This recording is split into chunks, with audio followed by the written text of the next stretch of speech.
For Fisher. Thank you, Madam Deputy Speaker. And I rise in support of this motion that has been brought by the member for Petrie, who's the Shadow Defence Industry Minister. And as a proud former government, when we were in government, we, as a team, agreed to $210 billion worth of defence industry expenditure over 10 years. $210 billion. And it's really interesting because during the lead-up to the last election, those opposite, when they were in opposition, said there was not a cigarette paper's difference between the then opposition and the then government. Not a cigarette paper's difference. But we now know that that is not correct, because those opposites say one thing when they're in opposition and they do the exact opposite once they get the reins of power. Anybody who is anybody in the defence industry world would know that the DSR, the Defence Strategic Review, which was recently announced, caused a very, very significant chilling effect on defence industry in this country.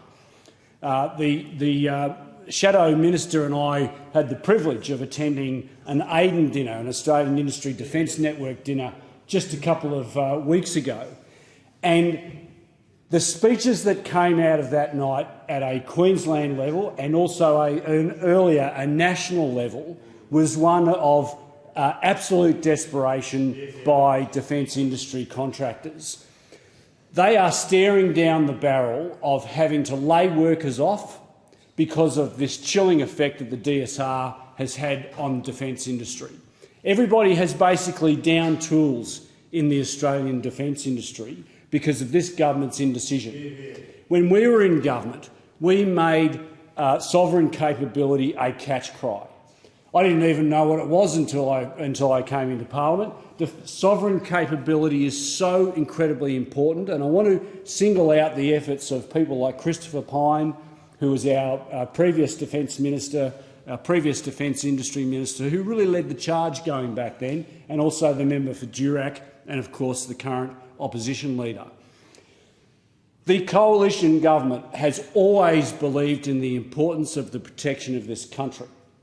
And what we have seen as a result of the DSR acknowledged the previous reports into defence, acknowledged that there is no longer a 10-year lead time as far as a strategic kinetic war that could potentially happen in the Pacific. It acknowledges that those were the findings of previous reports, and it accepted them. Notwithstanding that, do you think that this government put an additional cent extra into defence? But not only did they not put an additional cent extra into defence, they've cut $1.5 billion from the defence budget. And that just reminds me, takes me back to my cigarette paper analogy. Not a cigarette paper's difference between the now government, when we were in government, and really they say one thing and they mean another. It is incredibly important for this country, incredibly important for not only just jobs, but for the protection, the defence of this nation, that we continue down the route of sovereign capability. Now, of course, in this country, we don't have the manufacturing base to be able to make fighter jets and things like that, but there's a lot of things that we can do in this country, and there's a lot of things that we can do to provide into the supply chain of even things like the F-35.